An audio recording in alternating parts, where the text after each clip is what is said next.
Thursday, 23rd of April. We welcome Dr. Eugene Cherny to the desk right now. And Dr. Cherny, it's great to have you here because there's all types of things going on in the world of medicine and plastic surgery, and then some really oddities that are occurring now too. The Kendall Jenner lip thing is what we have to talk about. Explain what this is. Everybody seems to be talking about this. Well, it's like that thing where you were dumping ice water on your head for charity. I mean, it's just this crazy thing where it's just gone viral and people are sucking on their lips like really, really hard until it gets to the point where they're like massively, ridiculously swollen.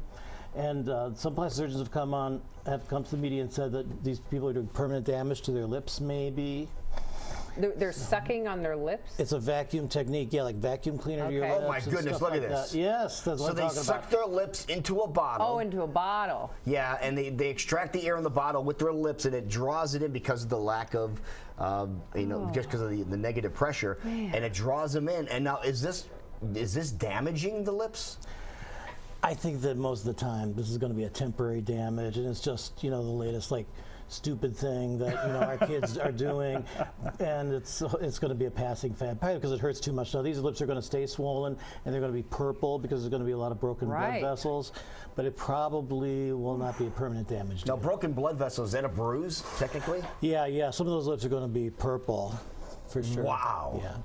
This reminds me, earlier in the program, we had a gentleman who tried to kiss a cottonmouth. This is only slightly less dumb. Yeah, it is. Just a little bit lower on the dumb scale. Just at one notch. Yeah, exactly. One notch. So that it's not recommended.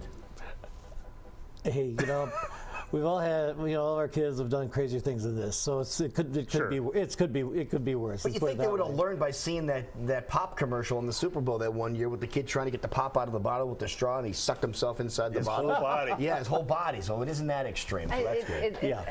That seems so unnecessary. Yeah. But I mean, that's something that people quite often come in to a makeup store, or even to you professionally, is they want to have those big full lips. And a name you always hear with big full lips is the Kardashians. And it's just like, absolutely.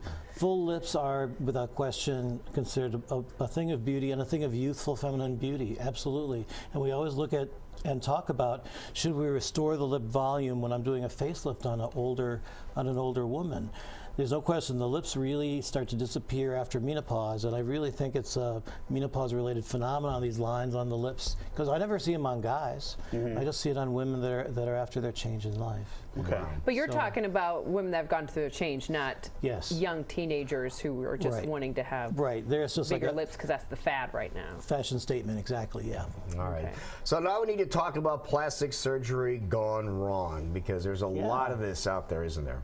This is a fun topic. It's a topic that just keeps on giving. There's a limited material. There's a lot of it. There's a lot of it. And I would say that most of this stuff happens because people don't follow the simple basic rule that you go to a qualified, board-certified plastic surgeon and you check their recommendations first and this kind of stuff. If people just did that, it would be so much. Where are they getting their recommendations from? Friends or back of buses? Or well, some of the people that we're going to look at today are celebrities, and they're actually the worst conceivable patient.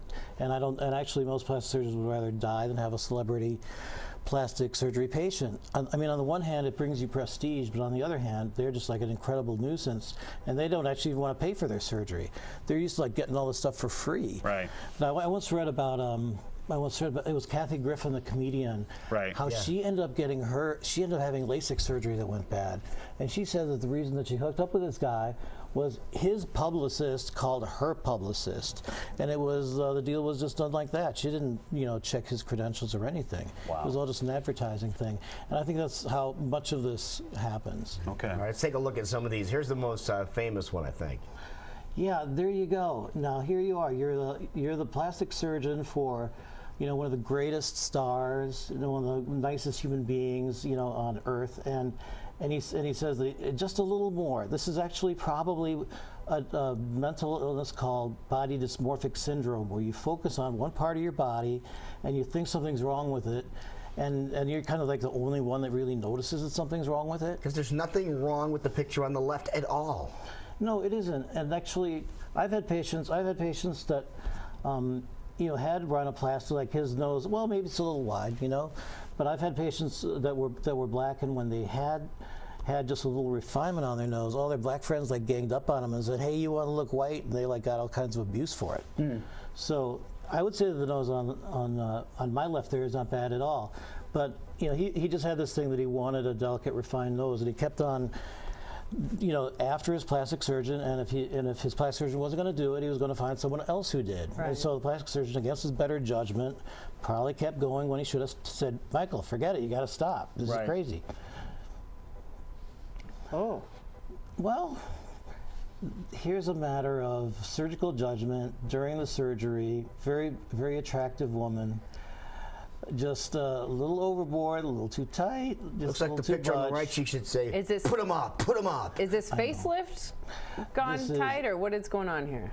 There you have like a pound of injectable into the lip. No. There you've got cheek implants that are like way too big, and in addition to a facelift that's tight. This is just, you know, now this is a story that's discussed quite often. Believe it or not, check it out. There's actually differences between men and women. This is actually a eyelid tuck that went bad because the plastic surgeon that did him gave him women's eyelids. No. Well, because he went to the same doctor Dolly went to. Yeah, I can see that. He ended up with. Dolly got hers done. She's like, "You need to go to this guy. He's Really? awesome." I didn't know that. Well, these eyes are great on Dolly, but they're not great on her. And but there's one other thing. He probably had a complication after surgery. I've thought about this guy a lot. He had a complication after surgery. If you make your lower eyelid too tight, you get this thing where the lower eyelid pulls down like this. Okay. And the way you fix it is you tighten it up. Now, notice when you tighten, when Here, he do had that his again eyes- so they can see it. Yeah, You did that off camera. I'm sorry. This is what happens if you make the lower eyelid too tight. And Okay. that's probably what Kenny Rogers got. And the way to fix it is to tighten it. Okay. Now, when they tighten Kenny Rogers' eyelids, look how narrow they are. They're like little tiny marbles. They're just short and narrow and round. He I looks always thought it was his Here's the last forehead picture we're that going to was have time for going today. through. Just look at this here. This is amazing.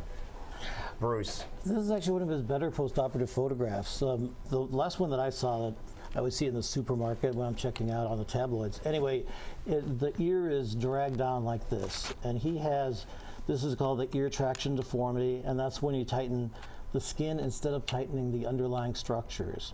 So Bruce kind of, yeah, I would say that he probably didn't have the most talented plastic surgeon do his work.